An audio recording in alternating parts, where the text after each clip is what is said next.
नमस्कार दोस्तों, मेरा नाम आर्यन मिश्रा है और जुर्म के वर्चस्व के सीरीज में आज हम आपके लिए एक ऐसी कहानी लेकर आए हैं, यकीन मानिए, जिसे सुनने के बाद आपको भी प्यार से विश्वास उठ जाएगा कि कैसे ना गोली चली, ना किसी ने गला दबाया, ना किसी ने किसी को मारा, ना किसी ने किसी को पीटा, फिर भी एक लड़के की मौत उसके प्यार के वजह से हो जाती है, जिसे सुनने के बाद आपका भी प्यार से विश्वास उठ जाएगा। आज की इस कहानी को हम शुरू करते हैं, उससे पहले फिर आपसे एक बार निवेदन कि कृपया चैनल को सब्सक्राइब और वीडियो को लाइक करना बिल्कुल मत भूलिएगा और कमेंट में इस कहानी के बारे में अपनी राय भी दीजिएगा। तो देर न करते हुए इस कहानी को शुरू करते हैं। दरअसल ये कहानी शुरू होती है पश्चिम बंगाल के एक छोटे से गांव से। तकरीबन सन 2008 की बात है, जब एक गांव में एक रश्मि नाम की लड़की और एक रोहित नाम का लड़का रहता था। दोनों का घर महज एक दूसरे से 300 से 400 मीटर की दूरी पर स्थित रहते हैं। दोनों जब बचपन में छोटे रहते हैं तो एक साथ खेलते हैं, कूदते हैं, बड़े होते हैं। दोनों के परिवार में भी एक अच्छा खासा लगाव रहता है और दोनों एक दूसरे के साथ कुछ इस तरीके से घुल मिल जाते हैं कि स्कूल जाते हैं तो भी रश्मि और रोहित एक साथ ही जाते हैं, खेलते कूदते हैं तो भी रश्मि और रोहित एक साथ ही खेलते हैं, और जब स्कूल से वापस आते हैं तो भी रश्मि और रोहित एक साथ ही वापस आते हैं। मतलब कह सकते हैं खाना पीना, रहना, उठना, बैठना सब रश्मि और रोहित का एक साथ शुरू होता है। कुछ भी दोनों एक दूसरे के बिना नहीं करते हैं और धीरे धीरे ये बचपन जवानी की तरफ बढ़ता जाता है।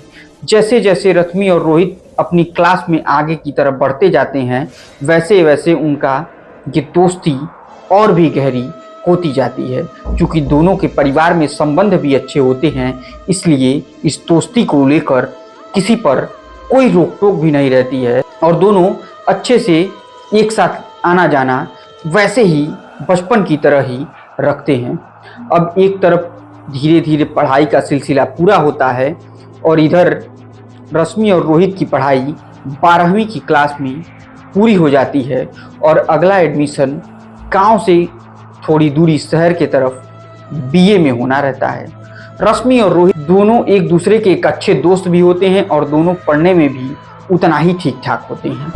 अब दोनों एक साथ इंट्रेंस एग्जाम देते हैं और दोनों का दाखिला एक ही स्कूल में हो जाता है। दोनों अपना भला और बुरा सोचने का क्षमता रखते हैं और दोनों एक दूसरे को काफ़ी अच्छे से समझते हैं, लेकिन कोई किसी से कुछ नहीं कहता है। जब रश्मि का एडमिशन बीए की क्लास में होता है, उसी क्लास में एक बेहद ही अमीर लड़के आकाश का भी एडमिशन उसी स्कूल में होता है। क्योंकि रश्मि उम्र के साथ साथ अपनी खूबसूरती की में इतनी अच्छी लगती है, यकीन मानिए, जिसे देखने के बाद अच्छे अच्छे लड़के भी उसके पीछे पड़ जाते हैं, सिर्फ और सिर्फ उसकी खूबसूरती को देखकर। और रश्मि खूबसूरत के साथ साथ बेहद इंटेलिजेंट होती है, पढ़ने लिखने में भी उतना ही तेज तर्रार भी होती है। और धीरे धीरे ये मामला आगे बढ़ता है और आकाश ने पहली ही नज़र में जब रश्मि को देखता है तो आकाश कहता है कि मैं किसी भी कीमत पर इस लड़की को से प्यार करना चाहता हूँ। और आकाश धीरे धीरे रश्मि के करीब आने की कोशिश करता है, लेकिन रश्मि आकाश को ज़्यादा भाव नहीं देती है। लेकिन वो कहते हैं ना कि पैसों में बहुत दम होता है। धीरे धीरे आकाश रश्मि के ऊपर कुछ ऐसा प्रभाव छोड़ना शुरू करता है कि जिससे रश्मि आकाश से दोस्ती करने के लिए तैयार हो जाती है। और ये सब देखकर ये बातें बेहद बुरी लगती हैं। वो चाहता है कि रश्मि कभी भी आकाश से बात ना करे, लेकिन रश्मि आकाश के प्रभाव में आ जाती है और वो धीरे धीरे आकाश से मेलजोल शुरू कर देती है। अब और इधर रोहित और रश्मि दोनों यूनिवर्सिटी एक साथ जाते आते थे, लेकिन जब से रश्मि की ज़िंदगी में आकाश की एंट्री होती है, तब से रोहित रश्मि से काफ़ी खराब व्यवहार करना शुरू कर देता है। वो रश्मि से अच्छे से बात तक नहीं करता है और ये सब उसके बदलते व्यवहार को देखते हुए रश्मि एक दिन उससे पूछना शुरू करती है कि बताओ रोहित, ऐसी कौन सी बात है जो तुम मुझसे इस तरीके से नाराज हो कि तुम मुझसे इतनी बुरी तरीके से बात कर रहे हो। इसे सुनने के बाद रोहित रश्मि को कोई जवाब नहीं देता है और वहां से उठकर चला जाता है। रश्मि को कुछ बात समझ में आती नहीं है कि जो मेरा दोस्त इतने दिन से मेरे साथ इतने अच्छे से रहता था, आखिर उसे क्या हो गया है, वो मुझसे क्यों इस तरीके से बिहेव करने लगता है।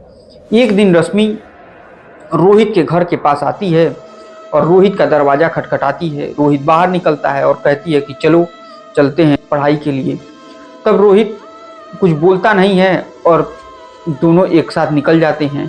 लेकिन रास्ते में ही जाते समय रश्मि रोहित का हाथ पकड़ती है और अपने सर पर रख पाती है और कहती है कि तुम्हें मेरी कसम है, बताओ रोहित, ऐसी कौन सी बात है जिसकी वजह से तुम मेरे साथ इतना बुरा व्यवहार कर रहे हो। फिर क्या था, जब अपने दोस्त का कसम रोहित खाता है तो सच उसे उगलना ही था और वो कह ही देता है कि देखो, तुम्हारी ज़िंदगी में आकाश का आना जाना से तुम्हारी बातचीत का सिलसिला कुछ इस तरीके से है जो मुझे बिल्कुल अच्छा नहीं लगता है, क्योंकि मैं तुमसे बेहद प्यार करता हूँ और मेरे अलावा कोई तुमसे बात भी करे ये मुझे बिल्कुल पसंद नहीं है।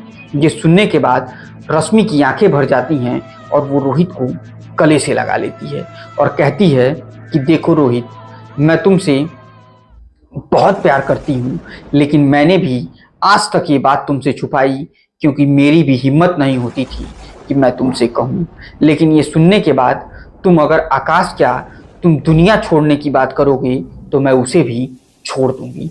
और धीरे धीरे अब रोहित और रश्मि में मोहब्बत कुछ इस तरीके से परवान चढ़ने लगती है कि दोनों ने सोचा भी नहीं था कि दोनों एक दूसरे से इस कदर मोहब्बत हो जाएगी।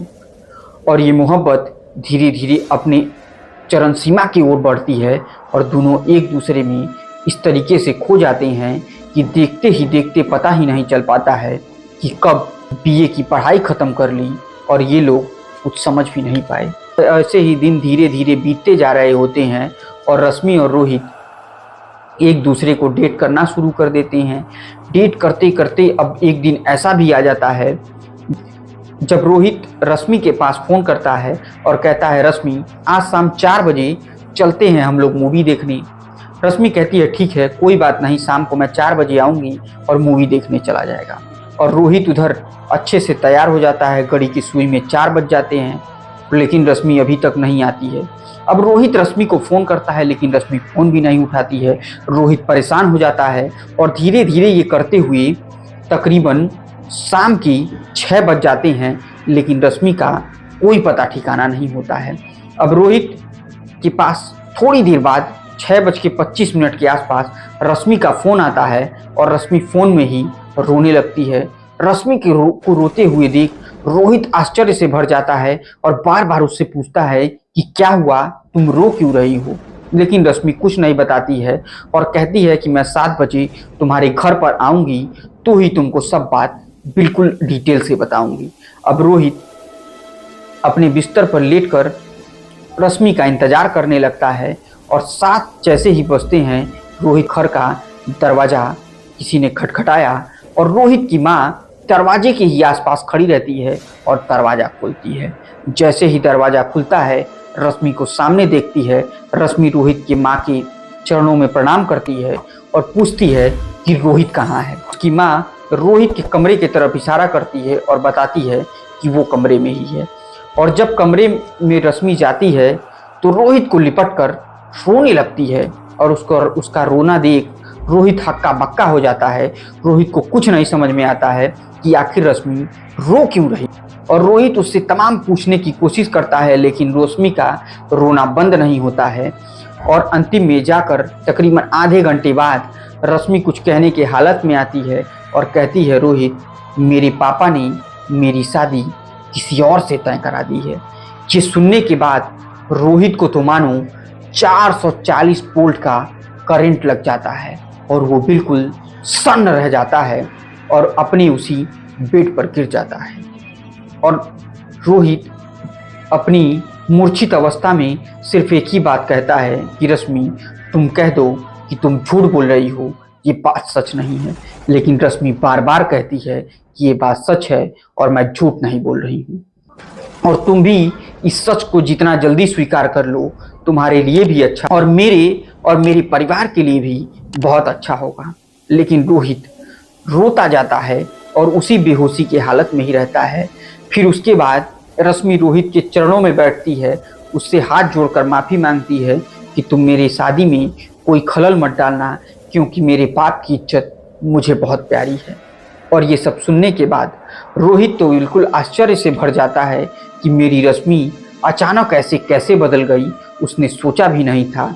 और रश्मि रोहित से हाथ जोड़ते हुए यही कहते हुए दरवाजे की तरफ बाहर निकलती है। तब तक रश्मि की नज़र रोहित की माँ पर पड़ती है और ये सारी बातें रोहित की माँ सुन लेती है।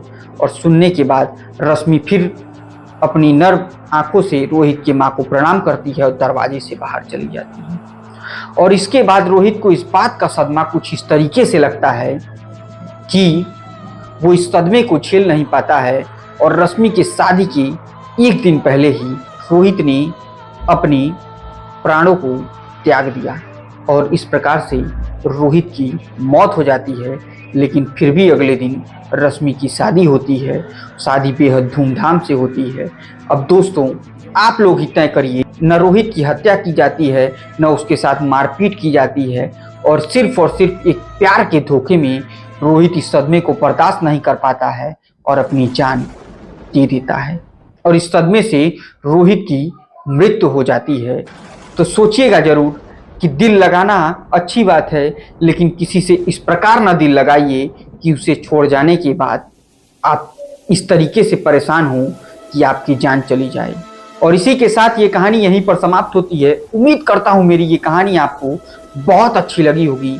अच्छी लगी तो वीडियो को लाइक, चैनल को सब्सक्राइब और तो अपने दोस्तों को साथ शेयर करना तो बिल्कुल मत भूलिएगा, क्योंकि पता नहीं कौन सा रोहित किस रश्मि के प्यार में अभी भी पागल हो सकता है ये इस कहानी सुनने के बाद उसे थोड़ी बहुत दिमाग आ जाए और वो अपना प्यार के तरीके से करे, न कि जान देने वाला प्यार कर बैठे।